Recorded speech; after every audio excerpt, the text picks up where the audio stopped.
Hey, welcome back. On this episode of the Mindful Money podcast, I'm chatting with Julia Keller, PhD.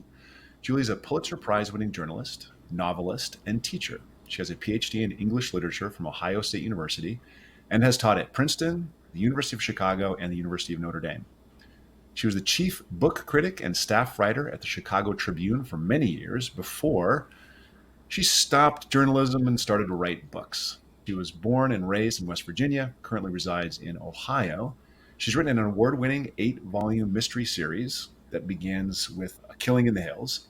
She's the author of The Dark Intercept, a 3-volume science fiction series, wrote the biography of the inventor of the Gatling gun, and has contributed many on-air essays for the NewsHour on PBS and NPR's All Things Considered. Most recently, and the reason I'm excited to have her join us today, she wrote Quitting, a Life Strategy, the myth of perseverance and how the new science of giving up can set you free. Julia, welcome to the Mindful Money podcast. Oh, hello there. So happy to be here. So first, there's always that awkward. I've just had this whole thing, introducing me. What do I say? Well done. Where do you call home, and where are you connecting from right now? I'm in Ohio. It's not really around the city, it's more of a rural area, just north of sort of north central Ohio. I always, though, think of home itself as West Virginia, as you mentioned. I was born and raised in West Virginia, and it's such an exotic, unusual place to be from, I've discovered as I've lived in other places. So I usually will say, and certainly my heart is in West Virginia, a state that, despite its many problems, is so surpassingly lovely. And it really informs so much of my attitude to come from this place that, as I said, it's great beauty juxtaposed with many, many problems. So I'm curious. I don't think I've had anyone on the show from West Virginia, and I'm just curious, not Mm. necessarily that it's state specific, but what did you learn about money and entrepreneurship growing up there in West Virginia? Oh, that is a wonderful question when I think of it in terms of West Virginia, because as I said, it's a state that has so many terrible economic problems that is at the root of so many other problems too. I mean, I just think of this garden of forking paths when you think of what money problems do. As I said, a very poor state, a state that's been very ill served by its elected representatives for many, many years. And that's not a jab at any political party, it just is true. Because of the natural resources in West Virginia, it's a state that ought to be doing very, very well. Of course, coal, no longer a big factor, but was for a great long time in the 20th century. And then also natural gas, also other minerals there. But unfortunately, the people in West Virginia never benefited from that. So you've got the kind of double whammy there. You've got a state that ought to be quite prosperous and isn't. And because it is isolated, because of the mountains, the geography itself ends up being an imprisoning factor. So you've got people that always are kind of like yearning and trying, and the land of hardworking people. And it's sort of a case study of what happens. I mean, the things that poverty can do, the kind of burden that poverty can inflict upon people, and leading to questions of how do you get out of that? What do you do? Not having enough money can be a really terrible burden, and I think we pay a big price for that, people who come from West Virginia. And my father was a college professor, but his father worked in a factory, and then my grandfather as well had worked in coal mines. So it's very much a blue-collar state in the best sense of that term, by which I mean hardworking people, but just never quite not the owners, not the entrepreneurs, not the people who are really getting ahead. And it really has an effect on your outlook. There's a phrase I've liked, there's another writer's phrase, but it's Appalachian fatalism. And that's Mm. something I certainly witnessed growing up. People who were, as I said, hardworking, good, decent, honorable people, but constantly running up against that lack of money. And from that would come lack of educational opportunity and that fatalism, that sense that things aren't going to ever get any better. Wow. It's like sort of a compounding effect. One, then the other, and then the other just keeps stacking on top of each other. Yes, yes. Can you point to any like specific personal experiences? We can look at it analytically, but what role Mm. did money play in your life growing up? Boy, that's a great question. There's a short story by D.H. Lawrence called The Rocking Horse Winter, and it's about a boy growing up in a family where there was never enough money. And the young boy begins to even imagine that the walls are talking and they're saying, there must be more money, there must be more money, there must be more money. And I think as children, we're uniquely attuned to the financial situation in the family. Whether we can articulate that or not, you know it and you feel it. I mentioned my father was a college professor, but my parents met as students. So when they were young and when my sisters and I were young, there wasn't very much money. My father was in grad school he was a math professor, getting his advanced degrees. And there was always that sense of there not being enough money. And I remember in particular one time when I was probably maybe fourth or fifth grade, and some friends were going to take the bus and go to the movies. And the movies there was this one movie, and it was wonderful. In one theater, very cheap movies. You could get in for like $1 or something. It was a special, kid rate. It was Saturday. And I went to my parents and I said, so I need $1. I'm going to go see, I think it was Andromeda Strain or something I really wanted to see. I was a huge science fiction fan. And my parents said, we don't have it. And I remember being outraged. Imagine, here I'm 11 or 12 years old, and I'm just completely outraged. I looked at my parents, you don't have it. It's $1. What do you say? I imagine what that must have been like now as an adult. I look and I think, what must that moment have been like for them to not be able to give this $1 to this kid who wants to go to the movies? And as a kid, you're so selfish as a kid, of course. All I'm thinking of is, my first thought was like, I'm going to have to make up some story, concoct some story for my friends. I can't tell them that I don't have the $1 to go see the movie. But just being aware of that kind of outrage of lack and of want. There's something I wanted that I couldn't have. And again, it seemed like such a pittance, such a nothing little bit of money. And they didn't have it to get. And I remember that, all these years of that feeling. So that sense of there must be more money because there are things you want and you can't have. And it's a real searing kind of experience. It sounds a bit silly, but it sticks with you. Was there a point in your life where there was a transition? Like now we have more money, or has that lack sort of defined your relationship with money till today? I think it kind of defines. I mean, certainly, I look around all the time, and I think this is true of most people in America. We all have more than we need. Even if we don't have much, we all have more than we need. Compared to so many other regions of the world, other countries in the world, we are so blessed. We have so much. And to be able to walk in a store and get what we want, get what we need, and not have to look at the price tag and be adding it up in our heads. But you never forget those youthful lessons. Mm-hmm. That's one of the problems. You don't forget it. And money takes on this outsized importance in our lives, and you only think of what you don't have and not what you do have.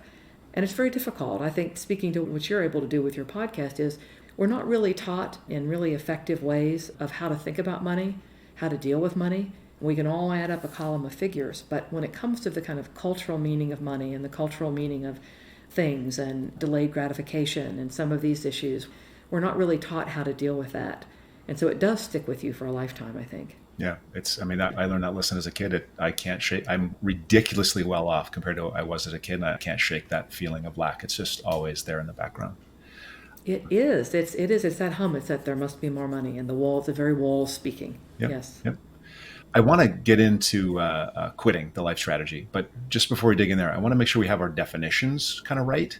What do you mean by quitting? Because it just seems like we could think about lots of different ways.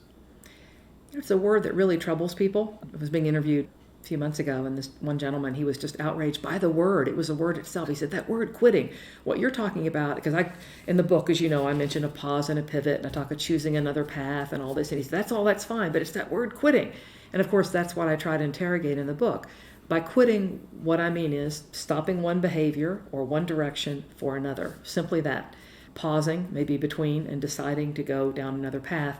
And to try to do that without judgment, judging either ourselves or other people when they do that. We are culturally burdened by this idea of quitting as being a bad thing. That when we do stop one behavior and do another, that we're being weak. We're not staying the course. We're giving up too early. Quitting is equated with giving up and all these other very, very negative phrases. So by quitting, as I said, I just simply mean stopping one thing for another, be it a behavior or a path, a direction. We think of it most often in terms of jobs and relationships. Yeah. People get divorced or people leave a job and go to another. But I really try to broaden that, as you know, in the book. I speak of people who have changed religious beliefs, political parties. People have changed their attitude. Yeah. It's funny, you were sort of honing in early on my early days, because what I think of is I really had to fight against that Appalachian fatalism that I mentioned. That's one change that I had to make, because I realized it wasn't serving me. There's a kind of a cynicism and a pessimism that is really imprisoning. And I really had to fight very hard, and I have to continue to not let that be the attitude with which I begin every day and every endeavor. Yeah. I think I don't remember if this was in an interview I heard or an answer to an interview question you had offered or in the book itself, but you said something like, it's the making of the choice, not the outcome that matters. Do you remember that statement and some of the reasons why you might have said that? Yeah, I think I do because it's that to feel like you are have some autonomy in your life, that you are making the choices. And quitting is a choice. It's not a capitulation, it's not a giving up. Quitting can be from a positive standpoint, which is how I try to approach it. It means saying no longer that direction. Hmm. No more of that. More of this over here. And you're making that active choice. So that's why I hope that people can begin to see quitting, this pause, this pivot, making another choice, making another direction as a positive thing and it's not what you're leaving behind, it's what you're going toward. I think makes a difference. And we have to do it. In all the interviews I did for the book, I got well over 150 interviews, between 150 and 200 interviews, the vast majority of people more regretted the things that they hadn't quit, that they felt they should have, and quit them in a timely manner, much more so than the things they did quit. I mean, there are always here and there things. It's like people who think maybe they left a relationship too early, or shouldn't have quit that job. I should have stayed with that a little longer, given it more of a chance. That was very much in the minority.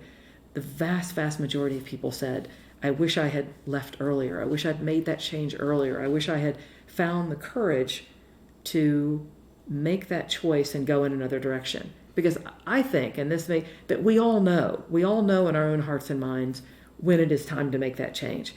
We don't always want to do it because it's hard. It's very, very hard. It's one of the hardest things we ever do. I mean, changing really any aspect of our lives. It's very hard. Not saying it's easy, but it can be the making of you. There's an element, anytime you make a big change, there's an element of stepping into the abyss. You don't know what's going to come next, right? You can't, I know that if I sit here and endure, I'll deal with this pain and I can deal with this pain. If I make a change, I don't know what the pain is I'm going to have to deal with. So easier for me to deal with this pain than make the change and deal with an unknown pain. So in a way, and this is what I love about some of your writing, it's like, in order to embrace the change, you have to believe that there is a better path. Yes. Right? There's yes, this that sense is, of abundance, yes. not this sense of being That crushed is by it. absolutely key, that sense of abundance. And again, that is hard-won wisdom for me. I don't come by that naturally. And so I guess there's a part of me just pridefully that thinks that, well, it even means more because I have really had to struggle to get to that point, to not think of things as rather bleak. And when it comes to Appalachia, I always used to think maybe it's because of the mountains. The old joke was you can only see the sun at high noon because it's the rest of the time you're shadowed by these mountains. So, I mean, I had all my excuses for this sort of a bleak outlook.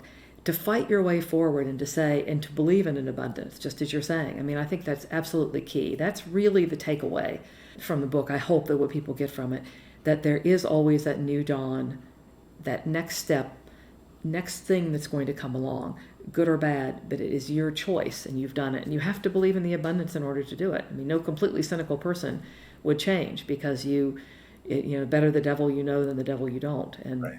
change is all about the devil you don't. Right. So I'm curious, you must have a quitting story. Like I look at what you've accomplished. You've written biographies, mystery, you've written, journalism, you've done so much. It doesn't look like there's a lot of quitting there. It looks like, No. PhDs. No, And what's your quitting story? plenty of it. I have, many, many times, just as we all do. I mean, there was one point when I was working on my PhD while I was working full-time at the newspaper job. It was very, very difficult, and I wanted to quit all the time because other people, in grad school, people are living on very little money, and they're usually TAs, and they're teaching, and they're doing a million different things, but they can focus on their schooling. I had this other job. I had a full-time job, so I would tell myself, well, you can quit. Just quit that PhD program. What are you doing it for anyway? I didn't really want to teach, and I thought, why am I doing this? Quitting seemed so easy. In fact, I did a few times. Then I would go back and I often tell the story, you have to have a reading knowledge of a language, and actually two languages, but one of them was German that I was studying, and you would do your translation every day, and then it was like a tutorial. Then I would go to the German professor's office, and I would sit there and I would read aloud the translation, and she would listen to me, wait, stop, and then she'd tell me what I'd done wrong. It was usually some idiom or something. But what I remember is it was the night before a very difficult passage was due, and it was supposed to be finished, and I just simply decided I had enough. I have a job. I can pay the mortgage. Why in the world am I putting myself through this? So I had decided to quit, and I didn't do the translation. So come the next morning, and that was it. And I've decided I don't have the translation. I'm going to withdraw from school. I'll never have to face that professor again.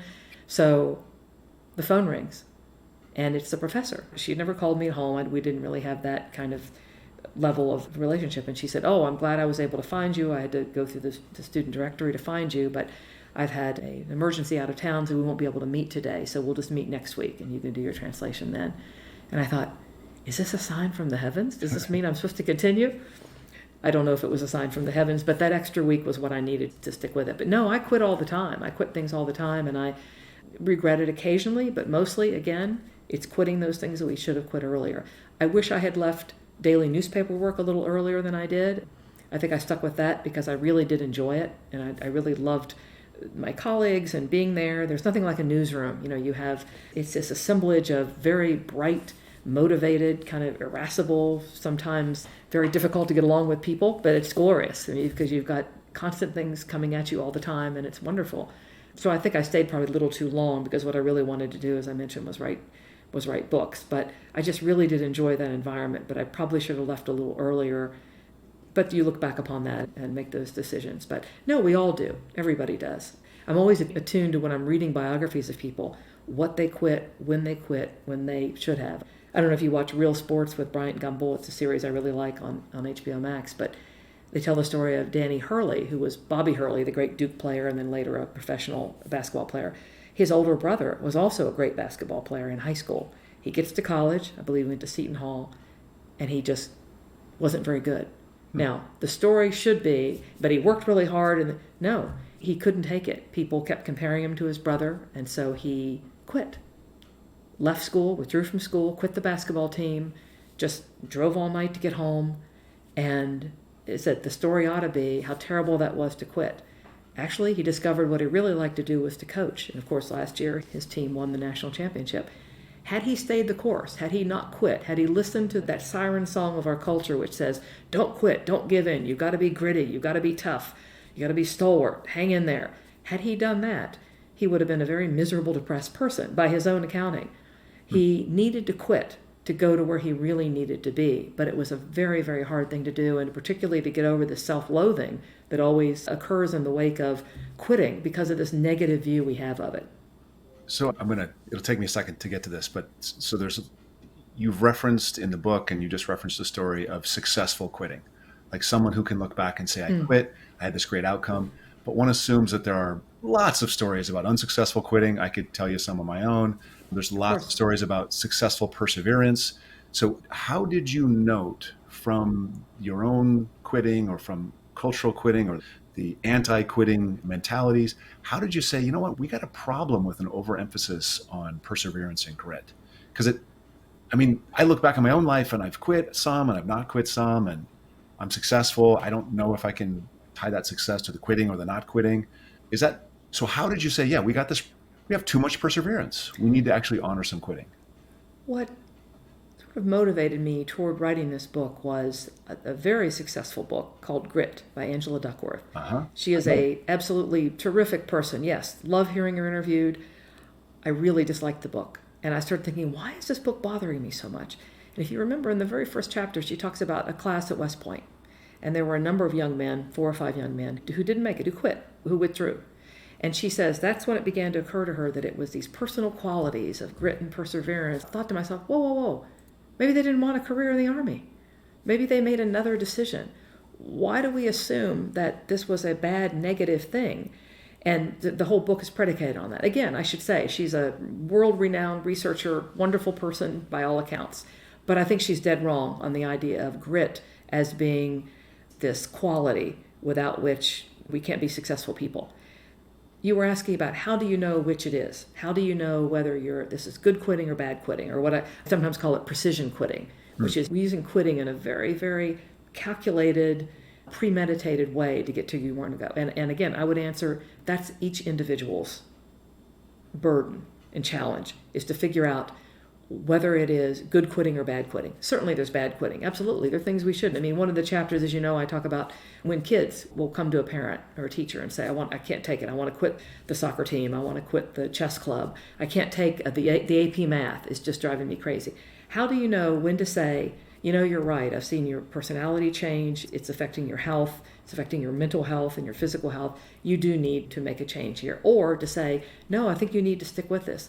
That's the thing about quitting. It's a very individual thing. It's a very individual, private challenge that we all face, in the crucible of our own minds and hearts. Only you know what's the right quitting moment for you, whether to stay the course or to go.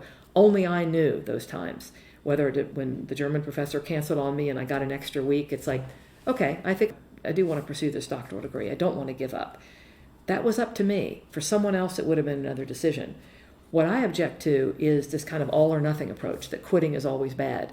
And as you know, I trace it back to the 19th century when income inequality first became just this kind of mammoth thing in the world, where you had a few people succeed, but the great mass of humanity down at the bottom, literally dying in gutters in the 19th century. How could that be? And the way we explained it to ourselves was saying that it's because the people at the top worked harder and the people at the bottom didn't. We love the very neat, simple, very pleasing cause and effect story about success and lack of success. We love to think that Bill Gates was Bill Gates because he worked harder, and other people who tried to do the same thing and tried to begin their own companies, it didn't work out. Well, it's because they didn't work hard. It's a really simple, nice story we tell ourselves, and it completely ignores the role of fate and luck and randomness, that there can be one tiny gene sequence wrong and you end up getting some horrible, fateful disease that your behavior did not cause. It just happened. We have to, if we start looking at the world as a cause and effect universe where 2 + 2 always equals 4, we're doomed, because we just know that isn't true. We know, and honest people will tell you that. An honest person who's been vastly successful in business will say, look, there was a lot of luck involved. I was in the right place at the right time. I mean, isn't it, if you're thinking about life success and how we determine life success, doesn't there need to be some perseverance? I'm right. You're not saying if it gets hard, give up, because there is a value to like pushing through difficulty. It's just there's got to be a time when you say, oh, you know what? This is ridiculous. This is too far.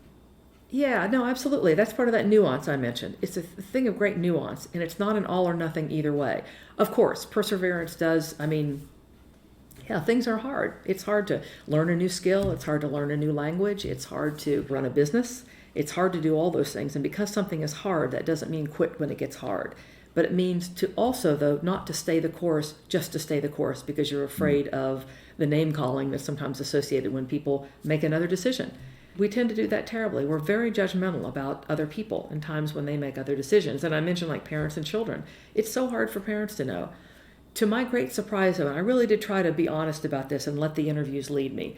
When I began doing the interviews for this book, before even the ideas had really taken shape in my mind, I interviewed 2 really good teachers, retired teachers. And they were known as quite hard taskmasters. And when I asked them what would they do if a kid came and said, I need to quit, I'm just not getting this material, I was sure they were going to say, oh, no. They would sit down with these kids and so you must do this. And I was completely wrong. Both of them said, completely depends upon the kid. If a student, as I said, if it's having this really terrible effect on their home life and if their parents are worried about them, they're just not able to do this work, we try to find something else that they could be successful at. The one teacher looked with horror at me when I said, wouldn't you always say, be gritty, be tough, stick with it? And she said, oh, absolutely not. Absolutely not. You have to be sensitive to individual capacities, the emotional proclivities that we have, because we're all so very different. To suggest that there's a kind of a one-size-fits-all with attitude, always stay the course, never quit, is quite wrong and can be quite damaging too. There are kids that are just pushed too far. So I let those interviews lead me there. And that's what these very experienced teachers said, that it just would so depend on the kid. Sometimes, yes, they would say, absolutely. Sometimes you'd have a kid that was just not putting in the work and was kind of a screw up, and they knew this kid was capable of more. Now, in that case, of course, they'd say, no, you need to work harder. You need to finish this. You need to do this. But it's so dependent on the kid. There was no just one right answer that would go with every student. I think just 2 quick things. I think first, that's an argument for smaller class sizes, right? That's an argument for so teachers have the time to focus individually on each kid. Second thing is we're looking at it very individually. Is there scientific literature on quitting? Have there been studies on how to really think about this, or is this just one at a time? There are scientific studies, not so much in terms of from the psychology part. Of course, what I focus on in the book is the brain science part of quitting. Yeah. That we know that the just how intricate and nuanced the activity of the brain is when it makes another choice, when the brain makes what are called stay or go decisions. And at the very threshold of neuroscience now is looking at how the brain does that. How does the brain decide to do that? How does the brain look at what's happening if you're making that decision? For instance, mine was about grad school. I'm sure you've had decisions about jobs and relationships, as we all have had. How do we do that? What happens inside our brains? Which specific brain cells are involved? Which neurons actually fire? And what chemical and electrical triggers go back and forth in order to enable us to do that? And as you know, I detail in the book the experiments that are being done now. And we could see it happening in laboratories. So in places like the University of Washington, Howard Hughes Medical Institute, Vanderbilt University has a brain science lab that are investigating these. And you might ask, why? Why are we spending all this money doing this when someone's deciding what to do one thing or another? Turns out addiction studies have been very much helped by these brain science studies about when we decide to quit and not, because you have both sides of it. You have a person perhaps with an addiction to drugs or alcohol, and in that case, we want the addictive behavior to stop. We want the person to quit. But on the other hand, you have perhaps a person who is suffering from manic depression, who needs to be more motivated, who needs to go the opposite direction. So there's a very utilitarian value to these studies about, again, these stay or go decisions to whether to quit or stay the course. So this is maybe the wrong kind of question to ask, but I want to ask this. Did you write this book for individuals, or did you write this book for like cultural change? Are you saying be less hard on yourself, or are you saying, hey, don't be so hard on people? Well, both, of course. Yeah. Yeah. No, I think I was sort of uncomfortable with the idea of self help because, as you know, I really don't like self help books. I have Yeah. chapters in there when I talk about, I think they're really ridiculous. Now, there are some good ones, of course, but because in the main, they imply that it's always up to the individual. And if you will just follow these careful steps in my book or anybody else's, then you'll get to this place where you want to be. And that completely ignores as to just the effect of randomness and chance and just plain old bad luck that just happens to us. And also the extraneous things that are constantly working upon us. We are in various environments. But I do like the idea of a culture-wide shift, which I hope we're getting to. I think the sort of biographical way of looking at the world, which is how I love to do it, which is listening to people's stories about their lives. How do they think of their lives? And how do they sort of tell the story of their lives? That I do see some changes where we do recognize that there is a big part of it that's in our control, and that part that we can control, we should control, and we should make these decisions. But to also recognize that there is also another part that is not in our control. I mean, people suffer grievous losses. As you know, in my last chapter, I talk about my niece who was 31, bright, wonderful young woman, graduated from law school, goes and takes her dream job in San Francisco, she and her husband, and she gets a very rare form of cancer, and she passed away in 2019. And I ended the book with that. In fact, the book is dedicated to her because I thought that's a perfect example of we often have to change our lives in the face of circumstances that occur. That's nothing that we particularly did. So yes, we have choices and we have that autonomy. But there is also this other shading of our life that is the things that just happen to us. And it's that balance and recognizing which we can change and which we can't that creates our life and creates this story that we then tell about our lives. So that, and I just imagine all these little intersecting Venn diagrams of stories, which that's what I love. I used to love it as a reporter, hearing people's stories, their stories of their lives. How do they see it as they go along? And it's the most fascinating thing in the world is this kind of biographical view of the world. You know, the great Emerson line, which is, there is no history, only biography. Yeah. Just hearing you talk, and talking about how the trauma comes into things. I lost my brother in 2021, and I'm a poster boy for perseverance, like a grit, card carrying member of Gritting and Bearing It. Like that's how I was raised. My dad's that way. My brother was that way. I was that way. And after he died, I started questioning a lot of this head down, work hard, don't let it ruffle your feathers, just, grind, grind, grind, grind. And it's been a very interesting 2.5 years since he died, because I've learned a lot. And your book is actually very helpful in sort of teasing out some of that meaning about it's okay to like slow down. It's okay to choose another path. It's okay. And it's been very helpful to just understand a lot of the stuff that's come at me, like that I've been trained since a wee lad to just deal with the stuff that come at me and man up about it, right? That's kind of what the training is. But you don't have to do that. And it doesn't lead to joy. It doesn't lead to happiness. It doesn't lead to well-being. And so this idea of just letting a few things go, focusing on the stuff that really matters, understanding what those things are, it's huge. And I really appreciate what you've added to the literature on that. You spoke earlier about the 2 or 3 big things, a job, a relationship that somebody can quit. But there's also these other things, belief, parties, these sorts of things. Is one harder than the other? Boy, I think so. I think, jobs come and go. Even relationships come and go, sadly. I mean, we all know what the divorce rate is, but not just romantic relationships, but friendships as well. We just have to let them go. But when it comes to belief systems, that is just extraordinarily difficult, I think. That's when we are really, really challenged to look at how we view the world. What is my knee-jerk reaction to something that happens? And it can happen. I mean, your own experience that you just recounted so eloquently, I think that's a good example of exactly what I mean. You had to change the way you were being in the world. You had to change your own attitude toward the things that were happening to you, or else you can't survive. I mean, I think of that with, I mentioned my niece. I mean, her mother, my sister, is someone I think of as well with that. You can either be completely consumed by grief and really just kind of sit in a dark room, metaphorically or literally, or you can say, I have to find some way to deal with this. I have to find some way to think about this. One of my favorite authors is Willa Cather, the great American author, and she has a great line in one of her novels. She's talking about a man that suffers a terrible loss. And I love this line. She says, his mind could not find a comfortable position to lie in. And we've all been there, where your mind needs to find some way to deal with, be it a setback or a major grievous loss, such as what you suffered or what my sister suffered. You have to find a way to deal with that. If your current way isn't working and it's leaving you in more than just discomfort, if it's leaving you in despair, despondency, you have to find a new way. And that's one of the hardest things we ever do. As I said, go find a new job, sure. Find a new place to live, yeah. Many options. But to change your fundamental way of being in the world, I watched my father, who was a very fatalistic kind of person. He was a mathematician. He saw the world in a very linear way and a very kind of logical way. And in fact, that was always his line. When something would come along that would kind of offend him because it was kind of stupid, he would always say, it's the height of absurdity. I mean, he really wanted that world to be regular, systematic, and calculus can explain everything. He died quite young, and at the end of his life, he was really trying to do that. I watched him trying to change his attitude because he knew he had not been well served by that. And maybe that's what was in the back of my mind as well when I was writing this book, because again, he really was trying to change.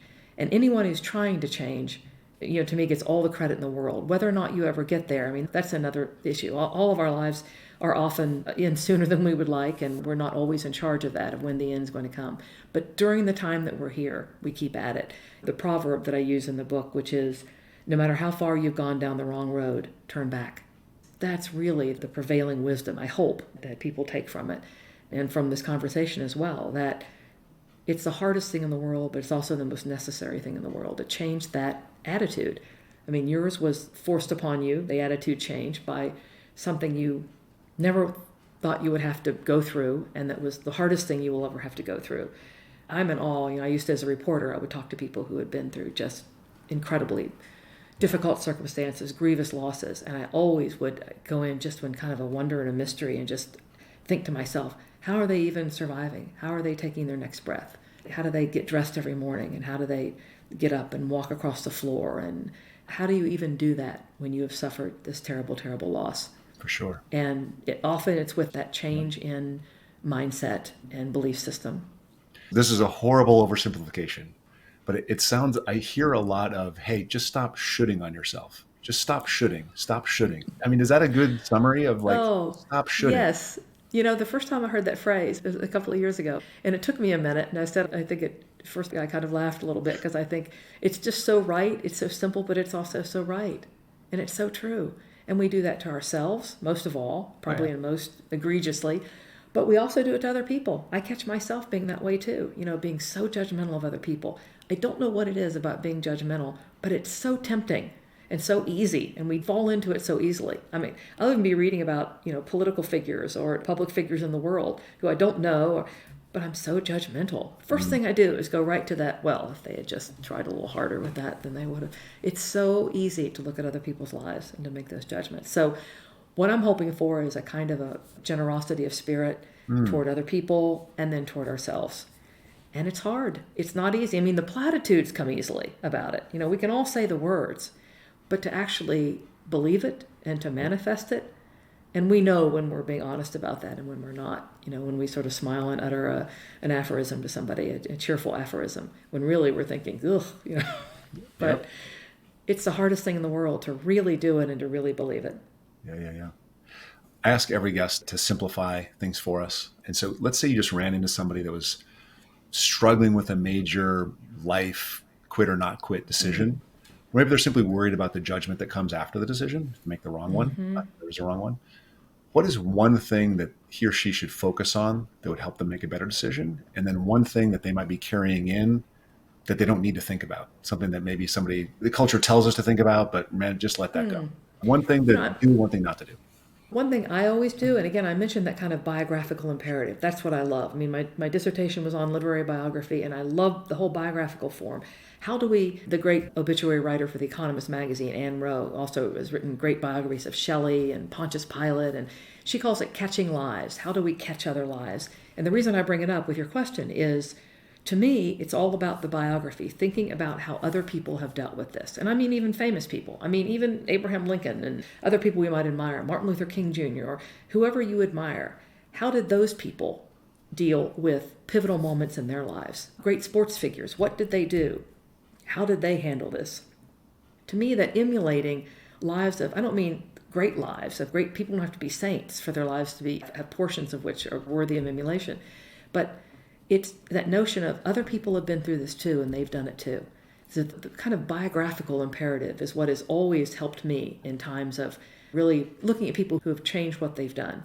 I have some examples of famous people in my book, who've done things and gone other ways and have used quitting as a positive power instead of a negative one. So that's the first thing I would say. Read biographies. Read about the lives of people who have made these other decisions and kind of use them as your own kind of touchstones as you go forth. Again, that terrible judgment that we all do of ourselves. I have right in the beginning of the book, as you know, I have that anecdote about my first foray into grad school when I was very young and I went away from home. I'd never lived away from home. I was at 19 years old, but I had the emotional maturity of about a fourth grader. It was terrible. Had no business living on my own. And the terrible shame I felt, and that is the word, the shame I felt that I couldn't even last a month. I barely made it 3 weeks. And just that shame. I hid at home. I didn't want anybody to see me. I just was so ashamed that I couldn't cut it. And when I remember that shame and what a terrible feeling that is. We've all had things that have caused us to feel shame. And it's probably one of the most painful emotions we ever go through.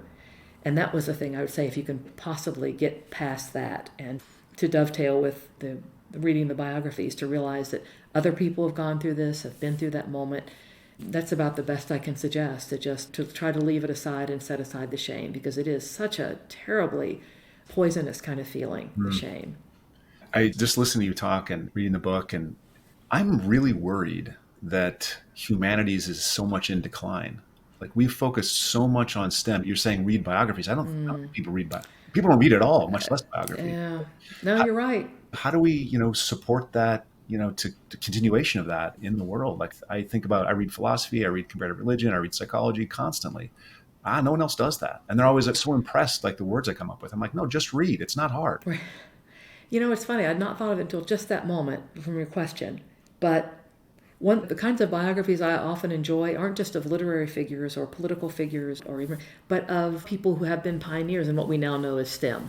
I mean, the Edisons and the Einsteins and if we could somehow maybe create this amalgam so you could sort of fool the STEM classes into thinking, well, I'll tell you what, instead of just doing it on electrical engineering, why don't we have a course here on Steinmetz and how he came up with his ideas and I'd not thought of it until just now, but there might be a way to kind of weave a little of that in, kind of be a kind of a back door to making biographies important again. I'm going to be teaching a course next semester at Notre Dame on the writing of biography, writing and reading biographies and profiles, and I'm going to really be curious to see, and I think you're quite right, people don't read them as often as they used to. Biographies, they're not. Now, when the big ones come out, I mean, Elon Musk biography, of course, Sure. and And actually, Walter Isaacson has done a lot, I think, to repopularize biography as an everyday form, as something that the regular person's going to go in a bookstore and get, just like they might go get a Colleen Hoover novel or something. And I love that. I love the idea that you can have that biography is this everyday commonplace form, and not commonplace as in ordinary, but commonplace as in ubiquitous, right there in your home.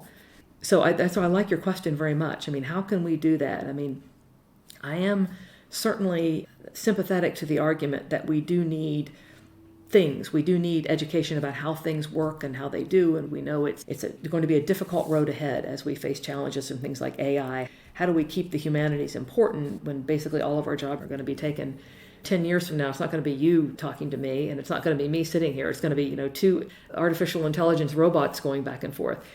But one way we can do that, we just never know. I mean, technology is always taking us by surprise, and it's never what we think it's going to be.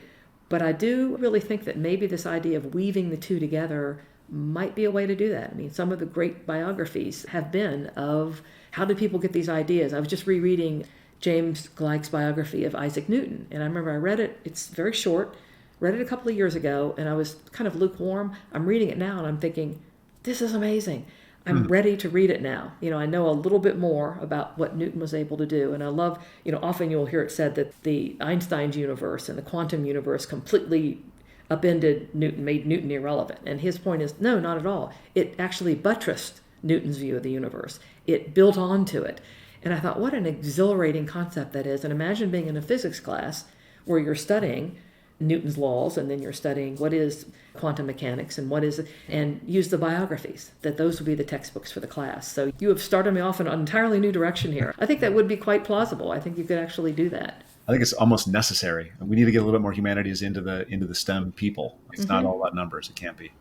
So just before we wrap, I like to come back around to something more personal again. And so one of the questions I ask a lot of folks is, and this is important, believe in sort of plasticity. What's the last thing you changed your mind about?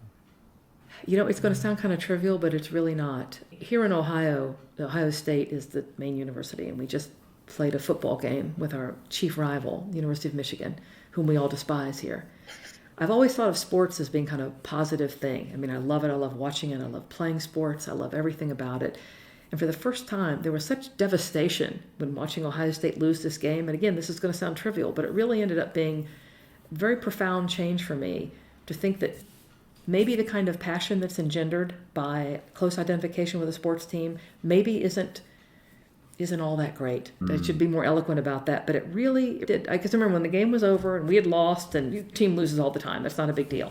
But there's something about this. I think there'd been such emotion placed on this.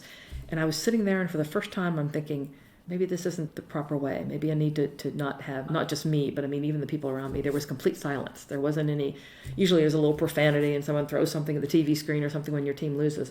This was much more profound, and I thought, this has gone too far in this direction. We are such a sports-obsessed culture, and I've always maintained that's a positive because it's, I don't know, I came up with all my reasons why I thought.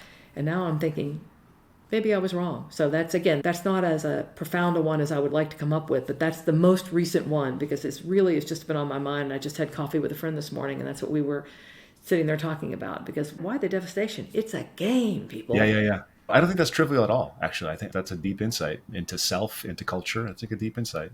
I've never sort of really fallen in love with sports in the same way. Culturally in the U.S., I'm a soccer fan, so I'm a Premier League fan.